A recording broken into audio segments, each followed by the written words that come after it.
kind of suspend their belief. They'll fall into the story once they see the puppets moving around.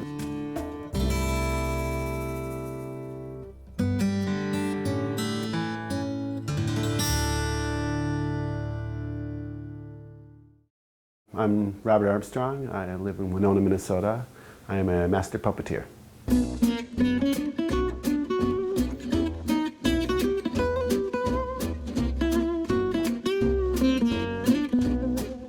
It takes people back to their childhood when they played with dolls, when they imagined that their army guys were, Chief Bill Sargent or whatever, and I think, at least like when I do stuff, say at like a festival, it suspends your belief. You're just like, you're there. You're inside the puppet. You're listening to the puppet says, you're inside the cartoon, and the puppets kind of look like cartoons. They kind of, they like live action cartoon, and you get to be right there. I ain't no pirate. I ain't no pirate's son. That's no fun. Work on a ship till the day is done.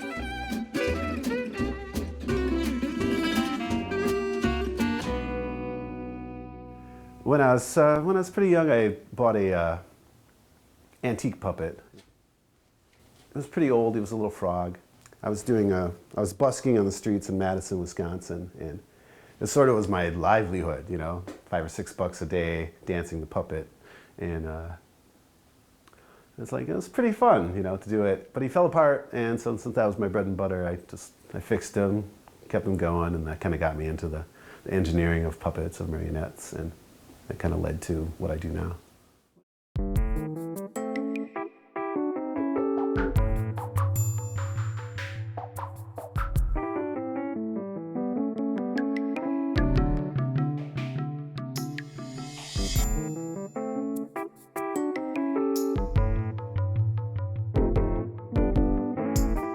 Eventually I needed other characters as the story started to develop in my head. And, so I just started making them out of, like chunks of wood, carved down a chunk of wood. I spent a lot of time just collecting, out in the woods, out in the world, kind of looking for things. I'm kind of like a crow that way up, just kind of looking for shiny stuff.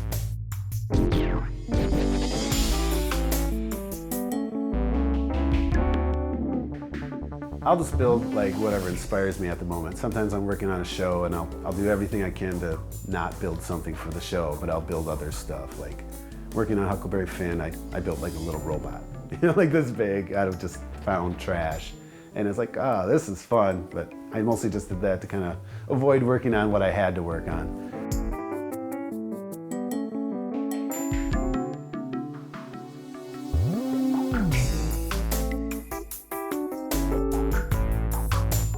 Most of the characters that come in my puppet shows are kind of stock theater characters. So, you have your clown or your romantic,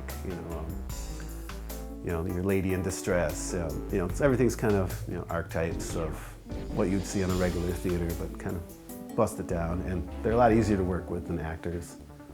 I go out in the world, I see theater, I watch people, interact in the world, and they're like, oh yeah, look at that guy, I should make a puppet of that guy. And kind of build it off of characters that I know in real life.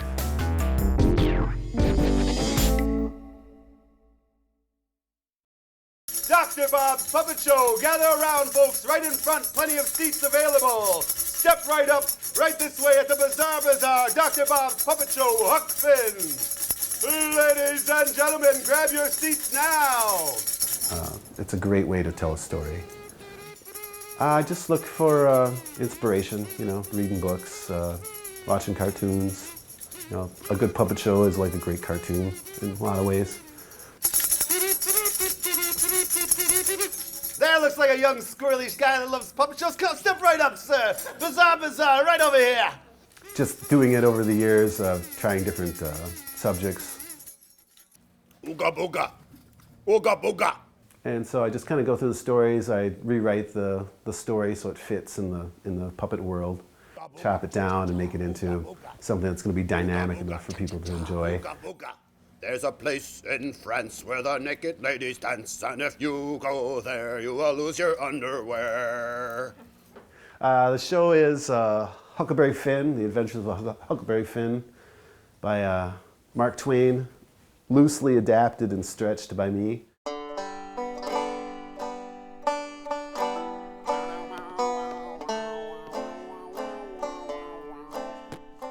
It's something I love the book, and it's something I've been working on for a few years, just taking little bits of it.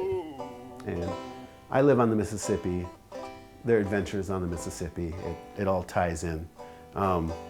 They build a raft, I want to build a raft.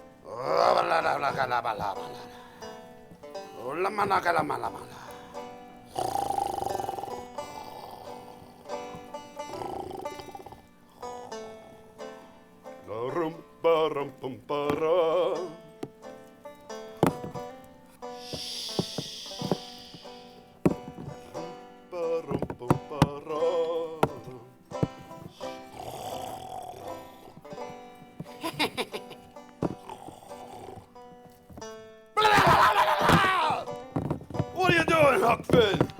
Why are you scaring a body like that? I thought you was a ghost. Hey, Jim, I ain't no ghost. I'm Huckleberry Finn. It's an epic book.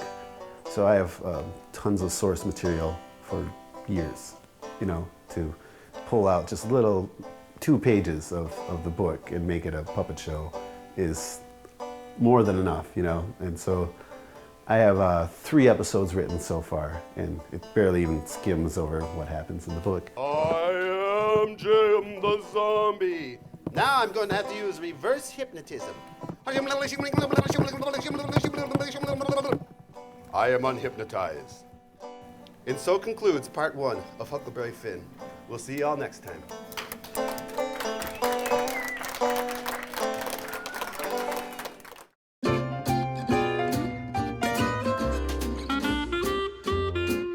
Like, it kind of keeps me from being schizo, I think, is doing this stuff, because I think all those voices be going on in my head anyway, but I can at least exercise the demons, as it were, through the puppetry. Like, I'm my self-made therapist. What are you doing, man? I'm hypnotizing you, catfish. It won't work, man. You know, I like doing it because it uses all the different art forms, you know, like I compose music for it, I sculpt the heads, I paint the heads, I do choreography, I paint the backdrops. But, you know, like, I just love building a show, hyping it up, performing it for a crowd that's, you know, that's hungry to see it. I love it. It keeps me alive.